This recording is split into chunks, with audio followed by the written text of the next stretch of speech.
सुप्रभातम बच्चों। आज हम 8वीं कक्षा के चौथे पाठ को करेंगे, जिसमें हमारा थर्ड पैराग्राफ होगा और ये हमारा पार्ट 20 होगा और पेज नंबर होगा हमारा 43। ठीक है बच्चों, तो ये लास्ट पैराग्राफ है हमारा। तो मेरे साथ आप लोगों ने इसको बोलना भी है और इस पाठ को समझना भी है। ठीक है बच्चों, तो सबसे पहले हम इसके कठिन शब्दों को जान लेते हैं। तो बच्चों मेरे साथ बोले, बदद्वाहा बांधकर प्रेषितवान भेजा, किमर्थम किस लिए, अवगत्य जानकर, असहिष्णु असहनशील, और उपगत्य पास जाकर क्षमस्व क्षमा करें। ठीक है बच्चों, तो हमारा लास्ट पैराग्राफ है कि शिष्यस्य भावम अवगत्य महर्षि अकथ्यत। ठीक है, शिष्य की भावना को समझकर महर्षि ने कहा कि चिंता मा करो, कि चिंता मत करो। तस्मै यात्रिणे फलानि दत्वा आगच्छ, उसी यात्री को फल देकर आओ। ठीक है, उसी यात्री को फल देकर आओ। ठीक है, गुरु आज्ञया शिष्यः यात्रिणः समीपम गत्वा अवदत्, और गुरु की आज्ञा से शिष्य ने यात्री के समीप जाकर कहा, अस्माकं स्वामिना भवतः कृते एतानि फलानि प्रेषितवान, हमारे स्वामी ने आपके लिए, ठीक है, आपके लिए कुछ फल भेजे हैं, कुछ फल भेजे हैं, कृपया स्वीकरो, तो कृपया करके इसको स्वीकार करो, कृपया करके इसको स्वीकार करो। ठीक है बच्चों, फिर है सह असहिष्णु यात्री पुनः दुर्वचनानि अकथ्यत, और वह दुष्ट व्यक्ति है, असहिष्णु वह यात्री ही पुनः फिर से अपशब्द बोलने लगा। शिष्यः महर्षिम उपगत्य सर्वं वर्णितवान।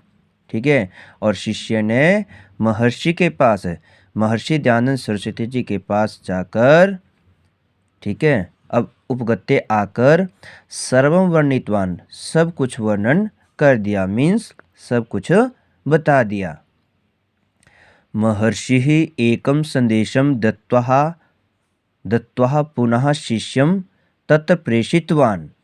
ठीक है, महर्षि ने एक संदेश देकर फिर से शिष्य को वहीं भेजा, किसके पास, उस यात्री के पास। शिष्यः तत्र गत्वा अकथ्यत, और शिष्य ने वहाँ जाकर कहा, अस्माकं स्वामी कथ्यति यत् अमृतवर्षया भवतः बहुशक्तिः नष्टः। ठीक है, कि हमारे स्वामी जी कहते हैं, महर्षि दयानंद सरस्वती जी कहते हैं कि आपकी अमृत शब्दों की वर्षा में बहुत शक्ति नष्ट हो गई है। ठीक है, जो आप अपशब्द बोलते हैं उससे क्या हो जाती है, जो अमृत की वर्षा है उसकी शक्ति क्या है, नष्ट हो गई है। ठीक है, आपने अपना धैर्य खो दिया है।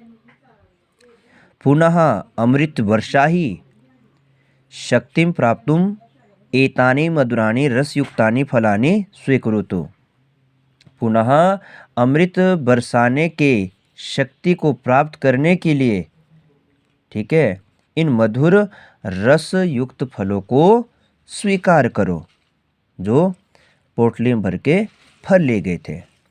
एतत् श्रुत्वा सह यात्री लज्जिता भूत्वा धावित्वा च महर्षे समीपम आगत्य पादयोः पतित्वा अकथ्यत। ठीक है, यह सुनकर यह यात्री बहुत लज्जित हो गया, बहुत शर्मिंदा हो गया, और दौड़कर महर्षि दयानंद सरस्वती जी के पाँव में आकर गिरकर कहने लगा, क्षमस्व महर्षि, क्षमस्व, कि हे महर्षि दयानंद सरस्वती जी, कि हे ऋषि जी, मुझे क्या करो, क्षमा करो। ठीक है, मुझे क्या करो, क्षमा करो। अहम अपराधी अस्मि, मैं क्या हूँ, अपराधी हूँ। ठीक है, मैं दंड देने के योग्य हूँ। ठीक है, भवान देवः क्षमस्व क्षमस्व, आप किसके समान हो, देवता के समान हो। आप देव हो, आप परमात्मा हो, आप जगदीश हो, आप सब कुछ हो। ठीक है, ऐसा कहने लगा। इदम सर्वम दृष्ट्वा शिष्यः चकितः आसीन, और यह सब देखकर शिष्य क्या हो गए, हैरान हो गए। ठीक है बच्चों, तो ये हमारे पाठ 4 की हिंदी हो गई है। ठीक है, तो ये पहले यहाँ से लेकर और यहाँ तक हमारी हिंदी हो गई है। ठीक है, अब हम इसके पेज नंबर 44 को करेंगे, उसको हम अगली वीडियो में जानेंगे। तब तक के लिए धन्यवाद बच्चों।